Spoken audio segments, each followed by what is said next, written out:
Hello, I'm Miranda Schunke. The number of migrants who've crossed the Channel so far this year in dangerously overloaded boats has passed 25,000. That's according to the latest figures released by the Home Office.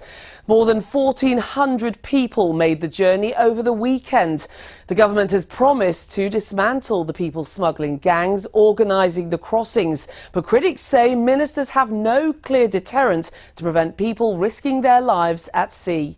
Here's Simon Jones. First, the MP for Dover has been accused of having more front than Blackpool after she defected from the Conservatives to Labour today. Natalie Elphicke crossed the floor in the Commons just moments before Prime Minister's questions.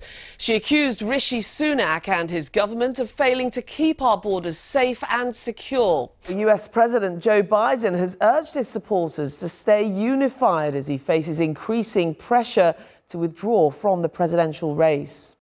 Well, Craig Boswell is in Washington, D.C. for us. And Craig, this is quite an odd situation. He seems determined to stay in the race, but the concerns, they're not going away, are they? First, more than 320 humanitarian aid trucks, mostly carrying food, have entered Gaza through the Egyptian border ahead of Eid al-Fitr, which marks the end of the Muslim holy month of Ramadan. Well, let's now speak to reporter Ashraf Shannon. So a significant increase in the amount of aid coming in. What's triggered this sudden influx? The Israeli army is already stretched, and this situation on the sidelines with Lebanon. Yes. I mean, how much pressure is Netanyahu under to not only reach a deal and get those hostages back before anything may start in Lebanon? Significant pressure. He's under tremendous pressure. Seema Misra was handed a 15-month prison sentence on her son's 10th birthday and was 8 weeks pregnant when she was jailed.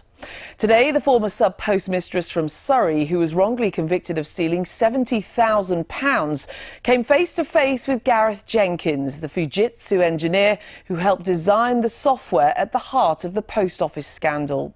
He told Seema he was truly sorry, but as Leanne Rinney reports, she felt it was too little, too late. The coffin of Queen Elizabeth II is lying in state at London's Westminster Hall, where mourners have formed queues as long as several kilometres to pay their last respects, as you can see from these live pictures. The late monarch was taken there in a ceremonial procession with King Charles and other members of the royal family following on foot. The public can view the coffin until Monday morning, the day of Queen Elizabeth II's funeral. Today is the last day of campaigning before millions of Brits head to the ballot box to decide who will be the UK's next Prime Minister. All polls are pointing towards a Labour majority, with some suggesting that current Prime Minister Rishi Sunak's Conservative Party may even come third place in tomorrow's ballot. And some breaking news this evening. The MP for Tunbridge, Tom Tugendhat, has announced he's running to be the next Conservative leader. Former Prime Minister Rishi Sunak has formally stepped down from the role, but remains in place until a successor is appointed. Now, France is facing a momentous week in its politics, and one that could reshape the country's direction. The far-right National Rally secured the most votes in Sunday's first round of parliamentary elections.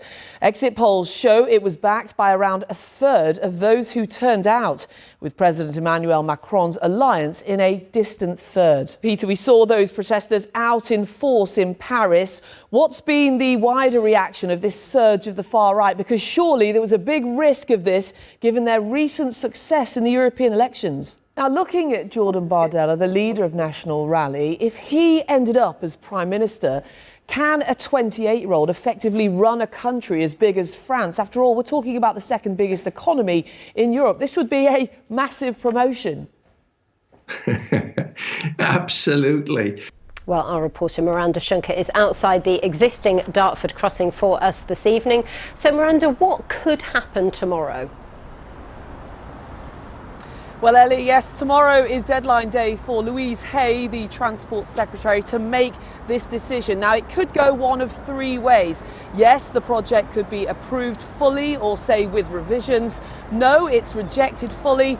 Or the ministers say they need more time to consider the case. Well, that is it for this evening. We'll be back with bulletins in breakfast from 6:30 from me and the late team. Good night.